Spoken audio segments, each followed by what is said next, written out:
Hi everyone, I hope you're doing well. In today's quick lesson, we're going to be looking at some legal English vocabulary to talk about key people involved in criminal law proceedings. Welcome back to my Study Legal English YouTube channel. I'm Louise and I'm here to help you prove your legal English. Before we get started, I just want to remind you to hit the subscribe button below this video to make sure that you're notified when I publish new content. All right, so now let's get started. First step is the investigating stage. We're going to look at the police officer, and the suspect. First of all, the police. The police investigate crimes and gather evidence. This means they collect information to support the argument that someone committed a crime. They do this by arresting and questioning a suspect. This is where they detain someone suspected of committing a crime and ask them questions. So the word police can refer to the official organisation of people responsible for protecting the public against crime and enforcing the law. This is a collective noun referring to a single entity made up of multiple members. Collective nouns can take either a singular or plural form, depending on whether the group is being considered as a single entity or as individual members. But in British English, we most commonly use a plural verb form with police. So, for example, we say the police are investigating the incident. We don't usually say the police is investigating the incident. A singular person is a police officer. A police officer is a person who works for the police. This is a countable noun with a singular form, police officer, and plural form, police officers. Examples: singular, the police officer arrested the suspect. Plural, police officers conducted a dawn raid on the business premises. There are many different types of police officer, including those we can see on the right in a minute, ranked from highest to lowest.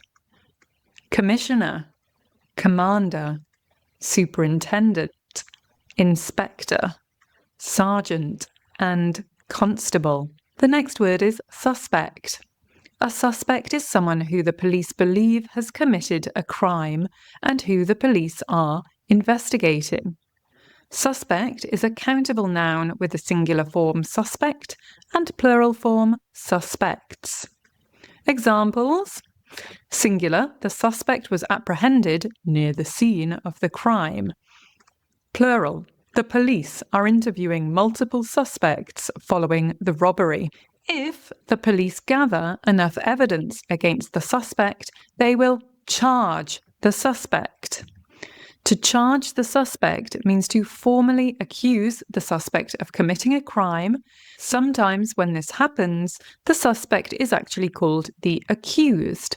In any case, the accused will need to appear in a court trial as a defendant. We're going to look at the word defendant later.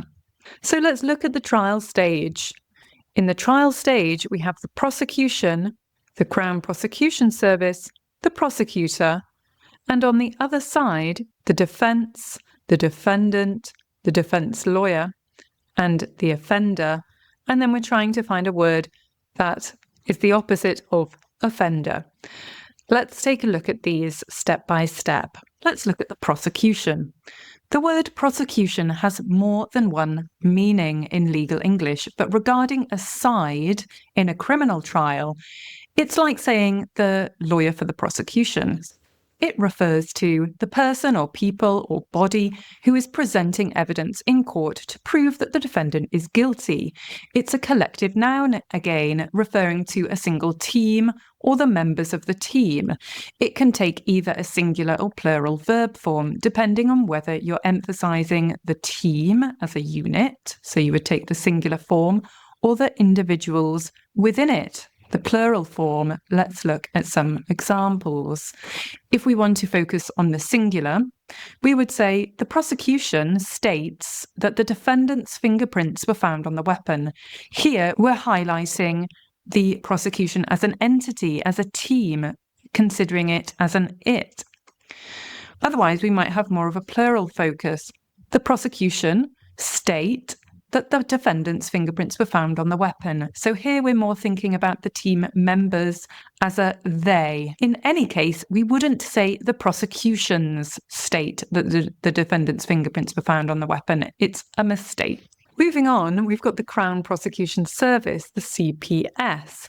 The CPS is the official body responsible for prosecuting criminal cases in England. This is a singular noun referring to a single entity and using singular verb forms. Examples: the Crown Prosecution Service is responsible for prosecuting criminal cases in England and Wales. It has the authority to decide whether charges should be brought in complex cases. We don't say the Crown Prosecution Services are responsible for prosecuting or they have, because we think of it as a single entity. Next, we've got a prosecutor. A prosecutor is a lawyer acting on behalf of the prosecution service, presenting the case against the defendant in court to prove that the defendant committed the crime. This is a countable noun with a singular form, prosecutor, and plural form, prosecutors. Singular, the prosecutor presented compelling evidence during the trial, leaving little room for doubt. Little room for doubt that the defendant was guilty. Plural, the team of prosecutors worked hard to build a strong case against the defendant. Let's move on to the side of the defence. Here we've got the defence, the defendant, the defence lawyer, the offender, and we have to look. So the defence, spelt with a C in British English and an S in American English, has more than one meaning, but regarding a side in a criminal trial, it refers to the person or team acting on behalf of the defendant. So we're usually using this as a collective noun. We're referring to a team or members of the team. It can take either a singular or plural verb form, depending on whether you're emphasising the team as a unit. You'd use the singular form, or the individuals within it, you'd use a plural form. Let's look at some examples to help this make sense. If we've got a singular focus, we're thinking of the team as an entity, as a single unit. So we would say the defence is complying with the directions set by the judge. If we want more of a plural focus, we're thinking of the team members. So we're thinking of the defence as a they. We would say the defence are complying with the directions set by the judge. In any case, we would not say the defences is or are complying with the directions set by the judge. That would be incorrect. The next word is defendant. A defendant is the person accused or charged of committing the crime. They may also be referred to as the accused or the alleged offender. A defendant, the word defendant, is a countable noun with a singular form defendant and plural form defendants. The example sentences are, if we're using singular, the defendant is on trial for murder. If we're using the plural form, multiple defendants are on trial in the cartel case. Next, we've got defence lawyer, spelt with a C in British English and with an S in American English. A defence lawyer is a solicitor or barrister representing the defendant. The defence lawyer challenges the prosecution's evidence to try to ensure that the defendant will be found not guilty. The word defence lawyer is a countable noun with a singular form, defence lawyer, and a plural form, defence lawyers. Let's look at some examples. Singular, the defence lawyer advised his client to plead guilty. Plural, defence lawyers gathered at the conference to discuss trial strategies. Next, we've got offender. Offender refers to a defendant who is guilty of committing a crime. It is mostly used in the news, and especially with collocations such as a sex offender, a high-risk offender, a repeat offender. Offender is a countable noun, so we've got the singular form offender and plural form offenders. Examples are singular, The offender was recently released from jail.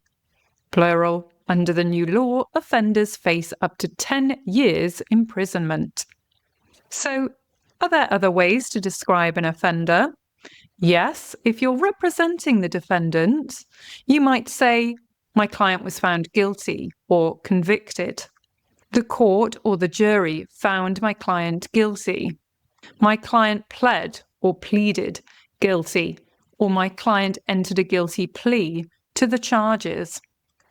If you're representing the prosecution or a victim, you could also use those very similar phrases, but instead of saying my client, you'd refer to the defendant. The defendant was found guilty or the defendant was convicted. The court, the jury found the defendant guilty.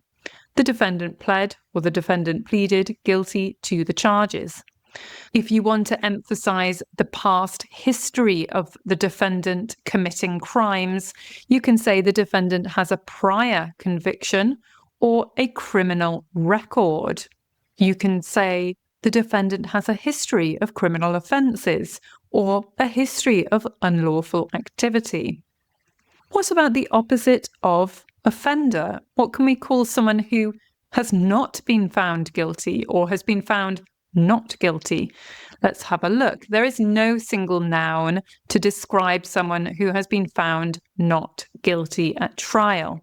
Instead, we can say the court acquitted my client or found my client not guilty.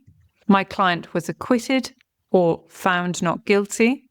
You can also replace my client with the defendant if acting for the prosecution or a victim. So the defendant was acquitted, the defendant was found not guilty. And before and throughout the trial, you might want to say, my client is innocent. You may also see or hear, especially in the news, the acquitted left court on Friday free from charges. The acquitted left court on Friday free from charges. Are some of these words new? Leave a comment in the section below.